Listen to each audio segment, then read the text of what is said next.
It's time to craft another ancestral piece of gear, but this is the first time ever that we have the chance to choose between either a headpiece or a chest piece. Before this, it was always only the head pieces, and most people would go for the Horde Splitter's Spirit, offering beneficial effect duration increase, crit hit chance increase, crit damage increase. This was the one that I crafted 2 times in earlier Inferno difficulties, and that I would probably craft again this time around. But there's some things you need to consider when you're thinking of what to craft, especially since we only have a limited number of the ancient artifacts for crafting. Do you want to craft a chest plate, or do you want to craft a helmet? And a lot of that has to do with your specific account and where you need those upgrades more. So let's take a look at the pieces of gear that are available. Then I'll take a look at my account and determine with all of you where I should be buying a piece of gear, either on the helm or on my chest. Now, something worth noting here is I had an ancestral chest helm prior to now, but then I unlocked this helmet right here, and this helmet had better stats than the ancestral piece of gear. The combat rating was higher, the fortitude was better. It didn't have all 4 attributes, but it had better fortitude, and the magic attributes were very, very good. Skill damage, crit hit chance, and critical hit damage were increased. Now, I did lose beneficial effect duration. So, taking a look at all of these stats on my helm, and taking a look at all the stats on my chest, let's compare combat rating. Combat rating is higher on the chest. Fortitude, that's higher on the chest.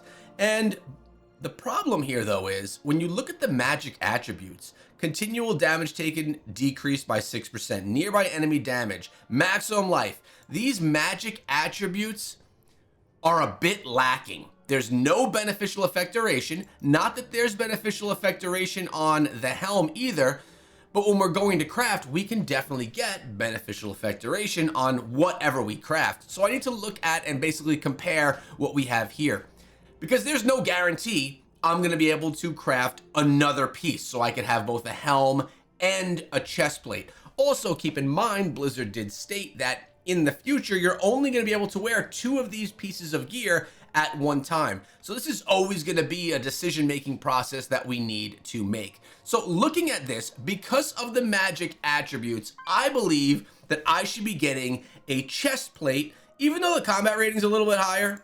I mean, it's 13 higher.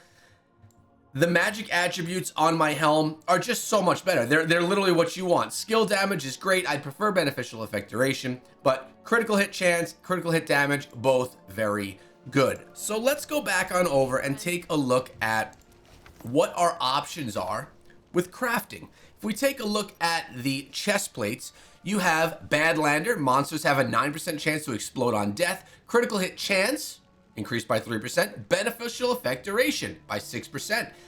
These are my 2 favorite stats right here. Critical hit chance and beneficial effect duration. I really like that. Let's move on to the next one. Accuracy, damage, damage to players. Really nice when you're focusing on PvP. That's not for me. This one here. Dash skills travel further. Nah. Dash skills make you invisible. Nah. I don't want something that's going to tie me into a certain skill set. I may not be utilizing the druid with the what are we calling it? The deer, steed, call it what you will. And I may not always be using dash, so that's not going to be as beneficial to me. This is a nice one. Attack speed increase, skill cooldowns reduced, skill damage increased. Fatal Fortune and Badlander, currently my 2 favorites for the chest. Then we have the Life Trampler. Evasion rating is increased. Evading an attack grants a shield, another one nice for PvP, and damage taken from players reduced. So you really have this as another one, and it was this one or this one over here that are really good for PvP rated types of activity. For me though, I really like critical hit chance and I really like beneficial effect duration. What I don't really care about is monsters have a 9% chance to explode. That doesn't matter to me. But let's take a look at the Horn Splitter. You got beneficial effect duration, critical hit chance, and critical hit damage. I already have critical hit chance and critical hit damage on the helm I'm wearing.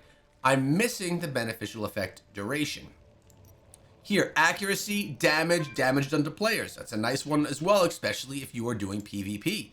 Primary attacks have a 5% chance of doing the ultimate Shivering Death. Primary attacks have a 9% chance to reduce enemies' attack and movement speeds.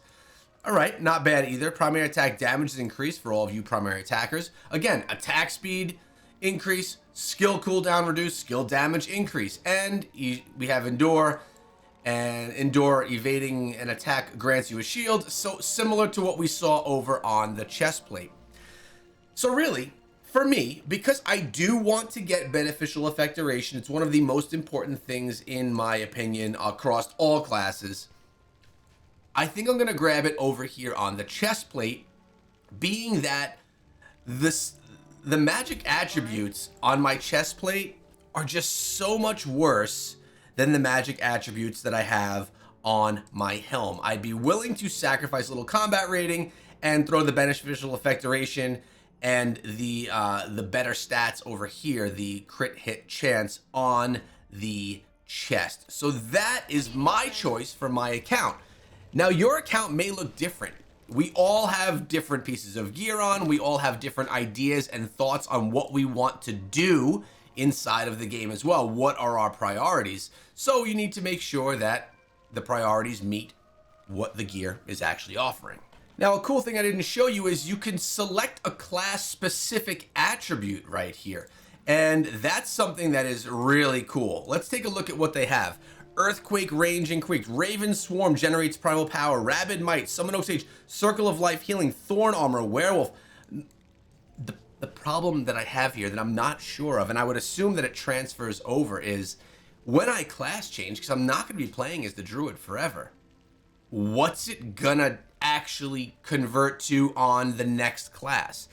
But as of right now, because I'm going to be doing a lot of class changing, I don't think that's something that I could consider. I need to focus on right now what it's going to be like for the class I'm currently playing.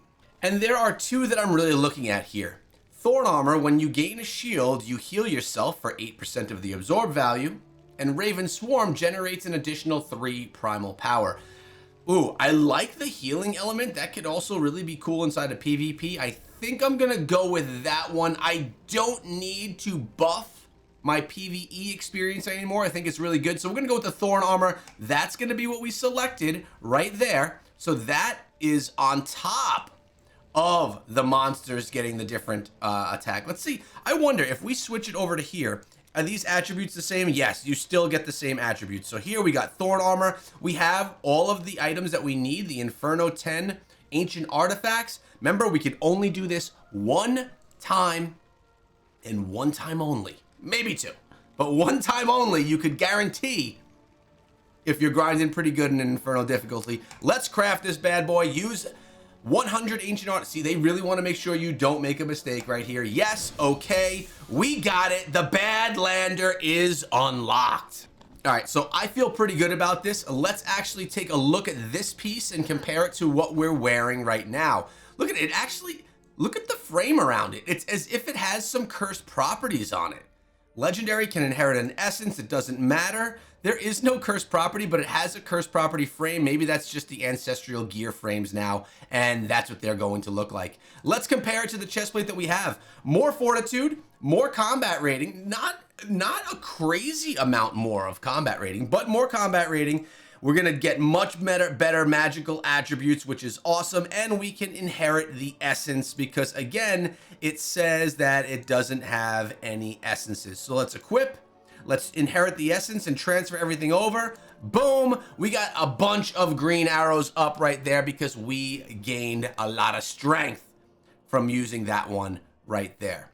The reason I wanted to do this was because there's not one simple answer to which legendary ancestral piece of gear should I craft. It definitely depends on the class you're playing, if you're focused on PvE or PvP, and what gear you're currently wearing. So it will be specific to everyone's account. If you have any questions regarding this, you can leave them in the comments section below, and myself as well as the community can help guide you towards the right and proper piece of gear for your class, for the gear you're currently wearing, and for your objectives inside of the game. If you found this useful, please subscribe to the channel for daily Diablo Immortal videos.